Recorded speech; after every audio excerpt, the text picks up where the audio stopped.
سیدنا محمد والی وصحبہ وسلم۔ السلام علیکم۔ دعا کریں یا الہی رحم فرما مصطفیٰ کے واسطے، یا رسول اللہ کرم کیجیے خدا کے واسطے، مشکل حل کر سہے مشکل کشا کے واسطے، کربلا ہے رب شہید کربلا کے واسطے، قادری دل قادری رب قادریوں میں اٹھا، قدر عبد القادر قدرت نما کے واسطے دعا کریں یا اللہ ہمارے پیر مرشد خواجہ اللہ صاحب چشتی قادری کی عمر و برکت عطا فرمائے، اور ہمارے عجمہ شعبوں اور شائستہ باقلہ بخشش عطا فرمائے۔ یہ مدرسہ ہے چشتی حبیبیہ میں انشاءاللہ پھر سے علمدین سکم میں ہم جمع ہوئے۔ اب سب سے پہلے میں سوال کرتا ہوں، بسم اللہ الرحمن الرحیم، حضرت خدیجہ کبریٰ کی کنیت کون سی تھی؟ سبحان اللہ، جواب صحیح ہے، ام ہند، جواب صحیح۔ اب دوسرا سوال کہ عورتوں میں سب سے پہلے کون مسلمان ہوا تھا؟ ماں خدیجہ کبریٰ۔ سبحان اللہ، جواب صحیح ہے، ماں خدیجہ کبریٰ رضی اللہ تعالیٰ۔ اب بتاؤ حضور صلی اللہ تعالیٰ علیہ وسلم نے جب نکاح کیا خدیجہ کبریٰ کے کتنے سال رہے تھے؟ 25 سال۔ سبحان اللہ، جواب صحیح ہے، 25 سال۔ اب بتاؤ کہ ماں خدیجہ کبریٰ جب پردہ فرما گئی کس نے نماز پڑھائی تھی؟ کسی نے نہیں پڑھا۔ جواب صحیح ہے، اس لیے کہ اس وقت حکم نہیں تھا۔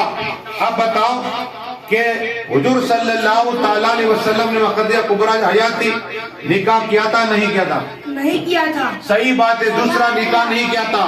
اب ماں خدیجہ کبریٰ کی حیات پردہ فرمانے کے بعد بتاؤ وہ مشورہ دیا کہ دوسری نکاح کرو، وہ حضرت صحابی کا نام بتاؤ۔ حضرت خولا۔ سبحان اللہ، جواب صحیح ہے، حضرت خولا تھے جنہوں نے حضور صلی اللہ علیہ وسلم کی بارگاہ میں عقد کی، یا رسول اللہ صلی اللہ تعالیٰ وسلم آپ ماں خدیجہ کبریٰ پردہ فرما گئی تو دوسری نکاح کر لیجئے۔ پڑھیے درود شریف پڑھیے، اللہم صلی علی سیدنا محمد وعلی آل سیدنا محمد وعلیہ وسلم۔ سنو، اس لیے کہ اللہ کے ولی تشریف فرما ہے اور حضرت احسان میاں رحمت اللہ تعالیٰ احسان میاں رحمت اللہ تعالیٰ کی بارگاہ میں ایک شخص آیا کہ حضرت مجھے ولیوں کی صف میں رہنا ہے تو کیا کرنا پڑے گا؟ کہا اچھا تم رہ نہیں سکے؟ کہا نہیں مجھے رہنا ہے۔ تو فرمایا کہ تم جاؤ یہ کھانا لے جاؤ کتے کو کھلا دو، اور جو کتے کا باقی بچاؤ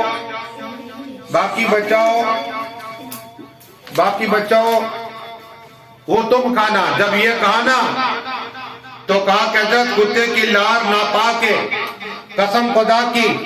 حضرت احسان میاں کہتے سنو، اس لیے کہ تم غیبت کرتے ہو تمہاری زبان بھی ناپاک ہے، تم نگاہوں سے برے کام کرتے تمہاری نگاہ ناپاک ہے، تم ہاتھ سے برے کام تمہارے ہاتھ ناپاک ہو، اور تم یہ بات کہتے ہو۔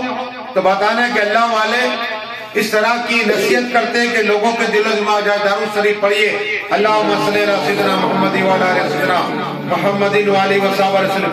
اب ایک اور بات بتا دو، انشاءاللہ پھر آئندہ جمعے سلطان شاہ رحمت اللہ تعالیٰ نے کہتے کہ میں اجمیر شریف گیا، اور اجمیر شریف میں جانے کے بعد ایک صوفی بیٹھے ہوئے تھے، اللہ کے ذکر میں گیا، میں نے سلام کیا اور کہا حضرت میرے لیے دعا کر دیجئے۔ تو کہا کہ دعا کر دوں یا دعا سکھا دوں؟ اب دیکھو یہ پوائنٹ ہے، دعا کر دوں یا دعا سکھا دوں؟ تو سلطان شاہ نے کہا کہ حضرت دعا سکھا دیجئے۔ تو کہتے سلطان شاہ سنو، اے سلطان شاہ صوفی سنو، اس لیے کہ جب بھی تم دعا کرو تو اس طرح دعا کرو کہ اللہ جس پہ میری نگاہ پڑ جائے وہ اللہ کا ولی بن جائے۔ کہو سبحان اللہ۔ اب یہ کام بہت بھاری ہے اس طرح دعا کرنا ہے، لیکن کس طرح دعا کر رہے کہ جس پہ میری نگاہ پڑ جائے وہ اللہ کا ولی بن جائے اور میں اس کا خادم بن جاؤں۔ کہو سبحان اللہ۔ تو اللہ والے دعاؤں کا ڈھنگ بتاتے، اللہ مجھے اور پھر آپ کو انشاءاللہ عمل کرنے کی توفیق فرمائے۔ دعا کرے اللہ جو کچھ پڑھا گیا آقا کے صدقے میں قبول عطا فرمائے، اور دعائے کے مالک نبی صدیق سودا کی پھر قبول عطا فرما، آج چھوٹے سالے سے قبول عطا فرما۔ اب انشاءاللہ آپ بھی یہ پروگرام دیکھیے، لائک کیجئے، شیئر کیجئے، انشاءاللہ زندگی تو پھر ملیں گے۔ السلام علیکم۔